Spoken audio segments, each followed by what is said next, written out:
But that was a long setting stage part. I'd like to talk about the socio-ecological production landscape and seascapes from this point on. What are they? Where are they? How do you manage them? And some examples. I'd like to spend some time, ample time on examples because I have example from the Philippines. So it's a socio-ecological production landscape and seascapes, SEPLS, or in Japanese term is Satoyama.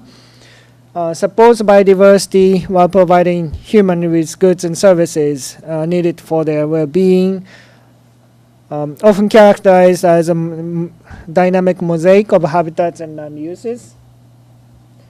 And it's deeply linked to local culture and knowledge. And in short, it's a landscape that people use for many activities, but primarily agriculture, forestry, fisheries. But at the same time, that landscape is still maintaining biodiversity, or human action sometimes facilitate conservation of biodiversity. And the biodiversity there also returns a benefit to human society, so that with the biodiversity, production activities is even better facilitated. So that's a mutual coexistence of nature and people, and where that's happening in harmonious way, it's called socio-ecological production landscape and seascape.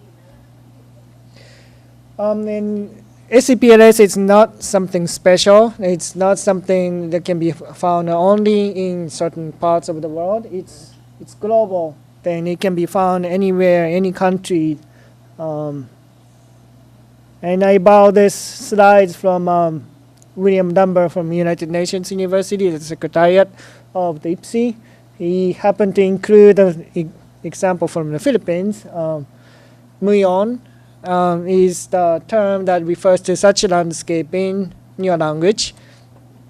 Satoyama in Japanese, or home garden in India, and so on. Satoyama Initiative is a global effort to realize society in harmony with nature, and it promotes sustainable resource use and conservation at the landscape level.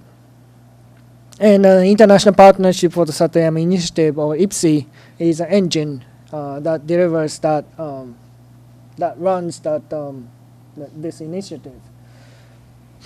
And Satoyama Initiative has threefold approaches. Consolidate wisdom on securing diverse ecosystem services and values. Integrate traditional knowledge and modern science. This is a very important aspect of Satoyama Initiative, and because of this, a lot of indigenous communities is part of the IPSI, and explore new form of co-management system. And through these threefold approach, IPSI try to achieve the vision, society in harmony with nature. And under the CBD has recognized. It has been recognized from the beginning. In COP10, it was recognized as a potentially useful tool for better understand and support human influence natural environment for the benefit of biodiversity and human well-being. And COP11, 2 years after IPSI was launched, Satoyama Initiative and then the parties recognizes the contribution that the Satoyama Initiative is working to make to create synergies among various existing regional and global initiatives on human influence natural environment. So the IPSI has been active and it has been recognized in the global platform. And the IPSI has a global meetings. And currently 220 member organizations approved, and it promotes networking and collaboration. And in the photos, you identify someone you know very well in the first row. So this is a meeting from India, I think. Is it not? No, it's from Korea. IPSI 5 or so. The COP11 or COP12. COP11 in India or COP12 in Pyeongchang, Korea. So, well, this picture just shows you how diverse the members are, and the members from all continents and all sectors, from governments and NGOs, research institutions, international organizations, and so on. And there are some business sector partners too. So activities of IPSI is diverse: resource mobilization, capacity building, and research and development indicators, knowledge facilitation, and most of the members involved in on-the-ground activities. And IPSI facilitate that by providing platform for networking and capacity building.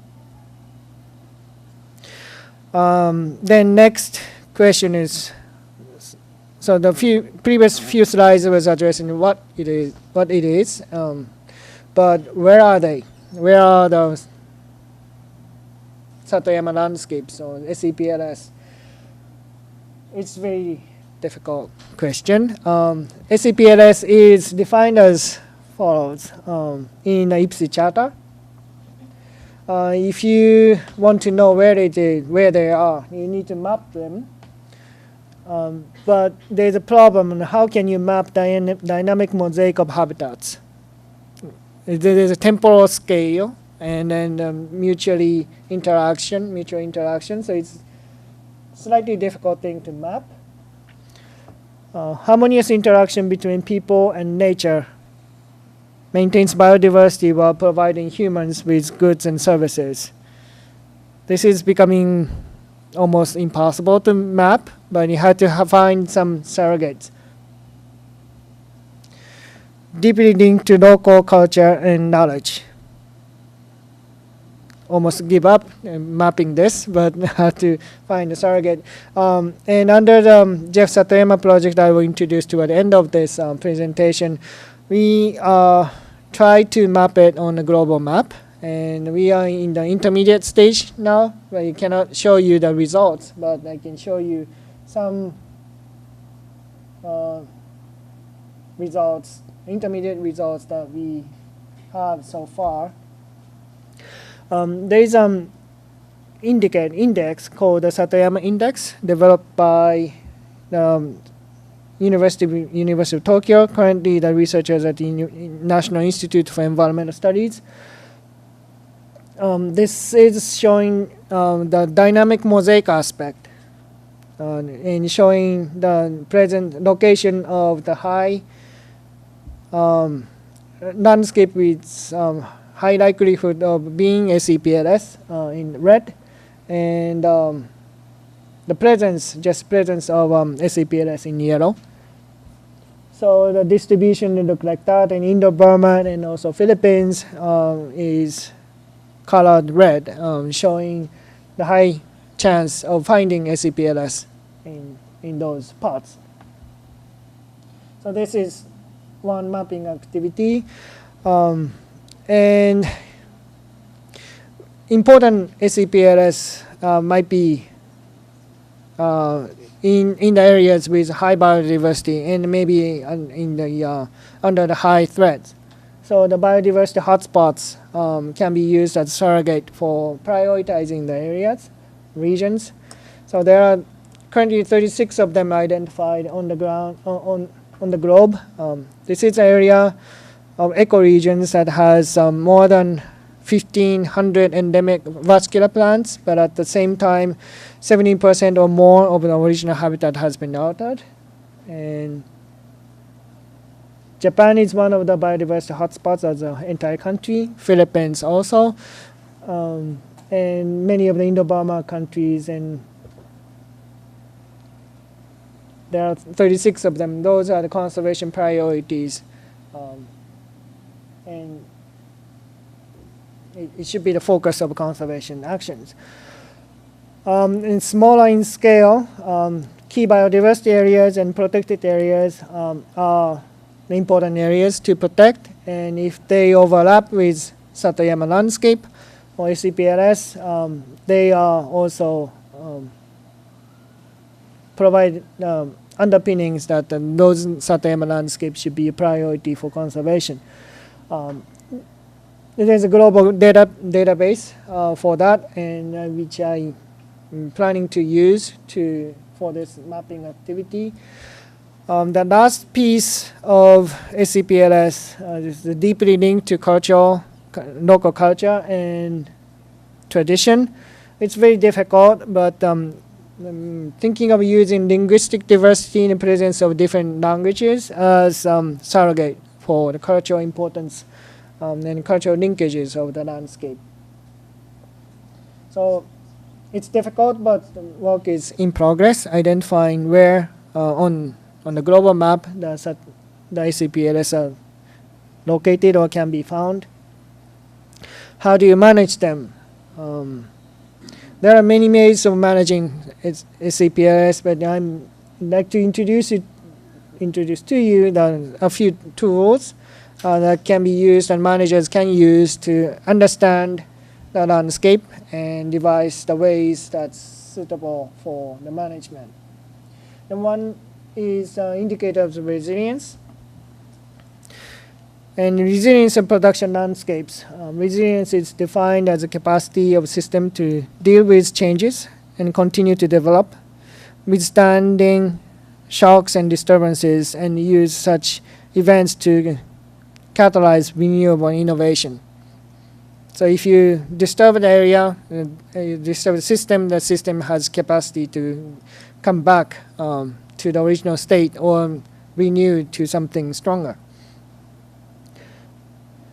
And the concept of resilience has been applied to the SCPLS, and under the work of as a collaborative activities of the IPSI groups spearheaded by Biodiversity International United Nations University and others developed what's called indicators of resilience in SCPLS.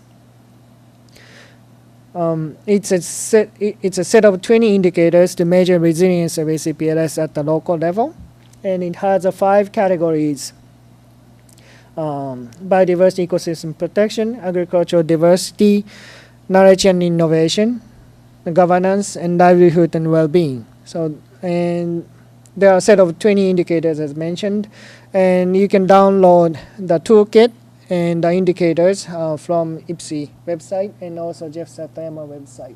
So indicators are used at the different levels in different ways, and indicator approaches at national and global level tend to be like this, used for monitoring progress toward goals and targets. And it's scientifically valid and objective, and it can be used to compare one region to another. On the other hand, the indicators resilience and the indicators approach at the local level is conducted not by experts but local community members, and results are subjective oftentimes and localized. It's not easily comparable across the locations, but it has a lot of meaning for in that location, and it's owned by the local communities, so they can use that information to decide on what they do and decide on what they do and understand, use a platform or use opportunity to establish a common understanding about their status and the future direction.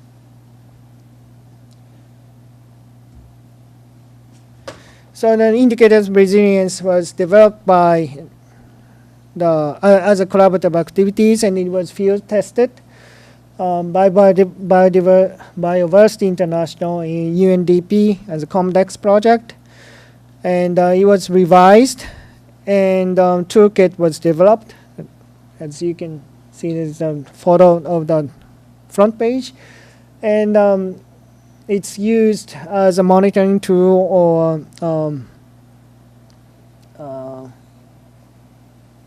evaluation tools. UNDPs continue using the indicators under the COMDEX project, and the Jeff Satayama project using it as a project progress monitoring tool. And there are various research projects in Japan, the Philippines, Bhutan, Malaysia, and others. And the process of assessment using the indicators of resilience is very participatory. And you need to have a facilitator that's trained or very informed. But participants doesn't have to be an expert. It can be anyone from the community representing different aspects of the community. And process starts by giving scores and trend against the indicators. And then they plot them and identify the actions to improve the resilience. The benefits of using that is it just stimulates the dialogue. So this is the picture from the actual assessment done in Thailand. There were a group of youth and group of elders in the same room, but they happened to sit on the different corners. But assessment, the discussion, giving scores actually stimulated the dialogue in a very focused way, but a very active way. It's very rare to see the youth interacting with elders in such an active way. They had a very constructive discussion. It's not yelling at each other, but a very constructive, futuristic discussion. And I think trick was to give a score and talk about it. So the reason for one person to give score of 4 is such and such, and another person gives score of 2, and then why the difference, and what was the difference in perspectives, and try to come up with consensus score is what stimulates the dialogue between the participants. And through the process, people have a better understanding about their landscape against those 20 indicators or 20 aspects of the resilience, and deepen the understanding, mutual understanding differences. May not be necessarily come to closing the gap, but understand that there are different views. So the indicators of resilience in case of Jeff Satayama project is used as a project monitoring and a project design improvement and also stakeholder participation tool. Another tool is the Land Health Index that we developed.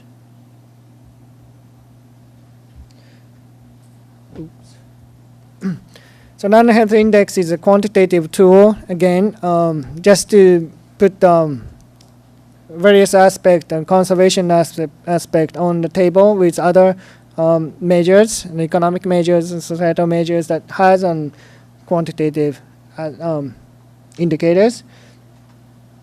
So the LHI is a quantitative tool that expresses states and changes in biodiversity and ecosystem services in a way that's easy for everyone to understand.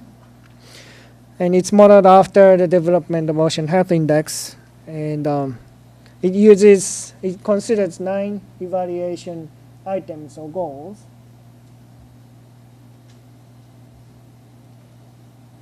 And why do we need an LHI? Because we need to mainstream natural capital or the biodiversity considerations into non-conservation sectors. There are multiple ways people use this landscape, and visualizing different views on the same dashboard or platform is very is in high need, because most of the decisions are made on a single perspective ways, and there will be a lot of trade-offs that way. So these are the 9 goals that we address under the Land Health Index, and it's relevant to Satayama landscape against other economic or societal interests. And the results look like that.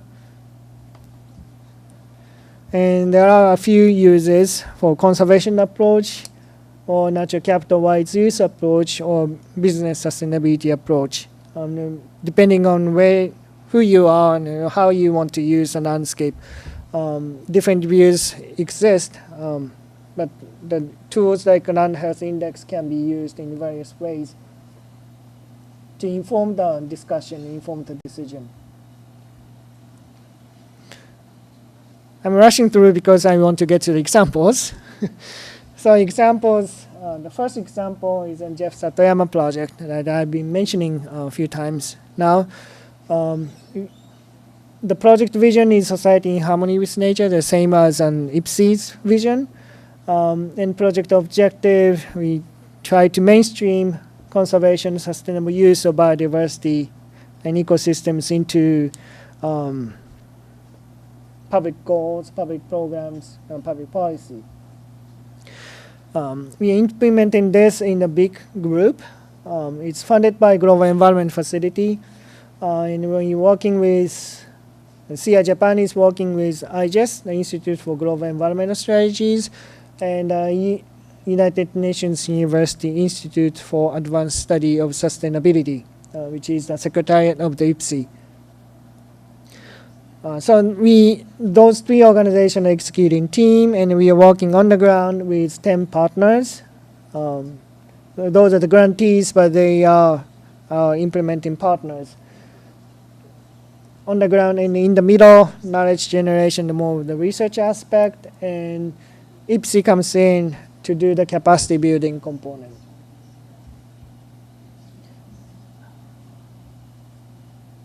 And these are 10 sub-grantees or on-the-ground partners we are working with. In 10 countries in 3 biodiversity hotspot regions. As a portfolio, we covers terrestrial and marine and also freshwater systems. Many organizations addressing traditional knowledge aspect. All of them contribute to conservation of threatened species, and many of them addressing improving livelihood of farmers by doing agriculture extension services. And many of them are involved with the government sectors. For example, the project in Seychelles, they are working with fishing community, and the organization we are working with, they are facilitating collecting scientific information so that they can come up with co-management plan that reduces the impact of artisanal fishing on threatened fish species that they have as a bycatch of the fishing activities. And they plan to propose that to Seychelles Fisheries Authority, so that it becomes part of the law and as a co-management plan. So that's just one example. The project on the ground, it has a policy implication. And project has a website, and all the resources and reports are uploaded here. Not all, but most of the reports and all the resources generated by the project is uploaded here. And then last example is the Philippine Pina Blanca Sustainable Reforestation Project, which I had the pleasure of managing up until 2013, end of the project, and had the pleasure of visiting the site again earlier this week. It's located in the province of Cagayan, just outside of Tuguegarao city. It's part of western part of the protected area, Pina Blanca Protected Landscape and Seascape. The project site was selected strategically to be located in between the natural areas, which is green, and the agricultural area, which is yellow, orange. The agricultural frontier is moving from west to east, and by having the project site there, introducing reforestation and agroforestry, sustainable agriculture practices. We wanted to stop the frontier there so that it can protect natural sites, natural forest in the east, which is part of the Sierra Madre mountain range. So the problem addressed by the project were these: deforestation from subsistence logging, illegal grazing, grass fires, forest fires by the fires that just escaped from Kaingin activity, addressed the limited livelihood. It used to be like just corn cultivation. Try to diversify the income sources by agroforestry. Low awareness of environmental issues and weak capacity of local entities. So we had 2 phases. The first one is just to start the project, build up the capital. So planting trees and start reforestation and agroforestry.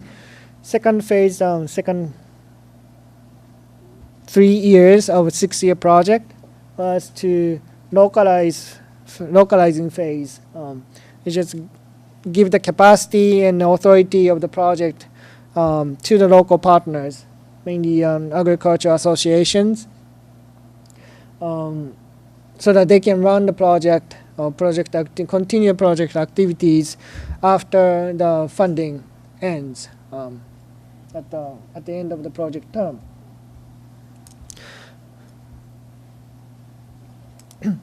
So the approach we employed under this project was what we call the sustainable reforestation model. So we start with degraded land in orange, and with the initial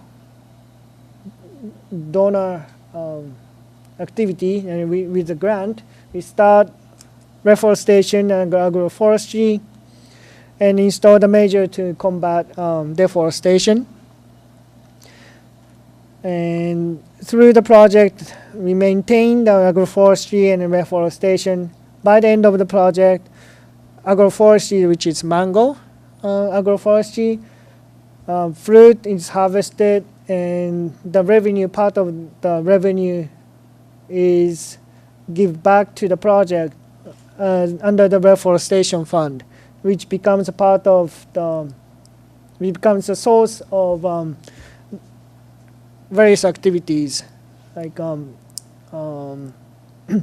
microfinancing for in times of immediate funding need, or fund additional reforestation activities.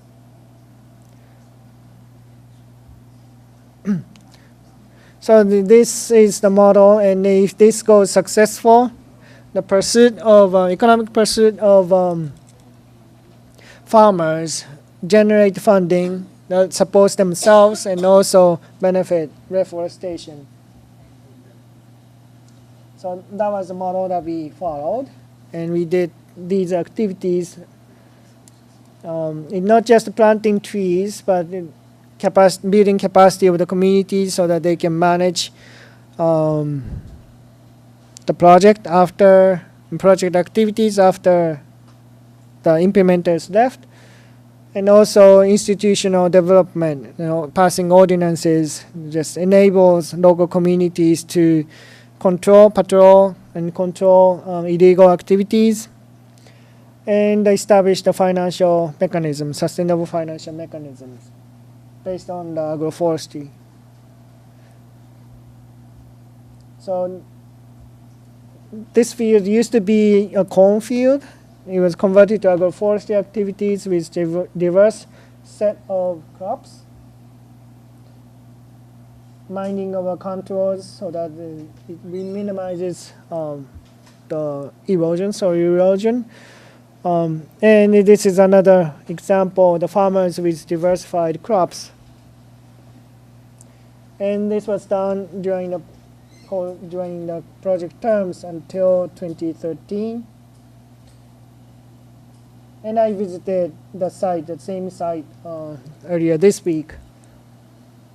very unfortunately, there was a Typhoon Darwin, hit October 2016, the very site that we had the project.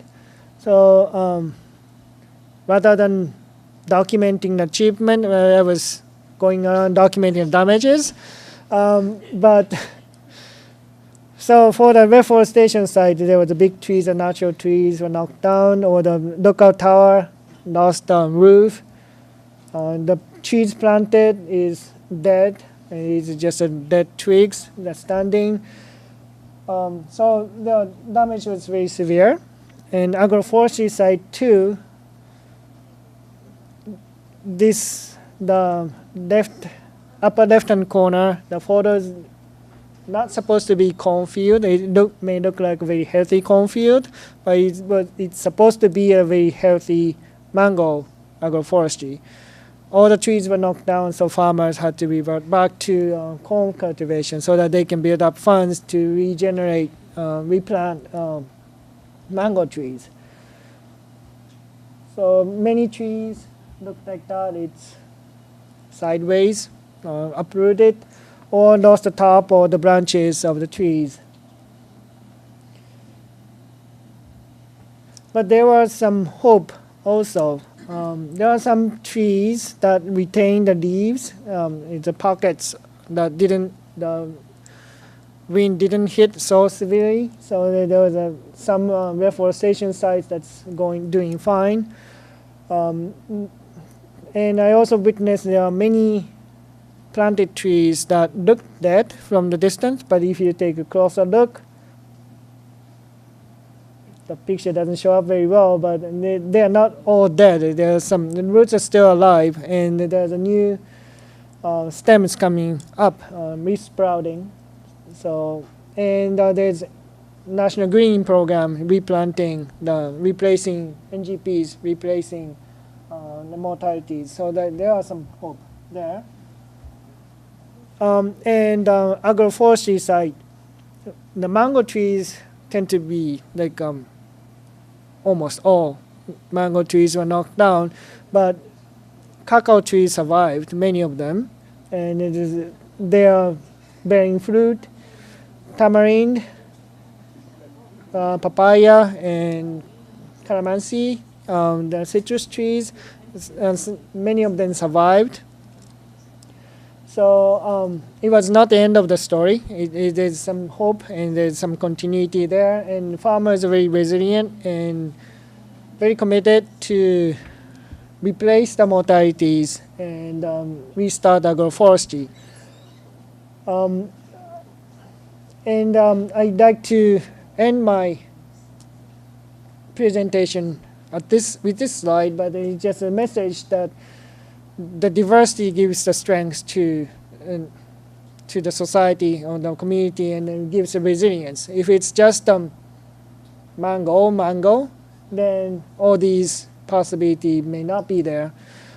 It just happened to hit mangoes hard this time. It may be hit something different next time.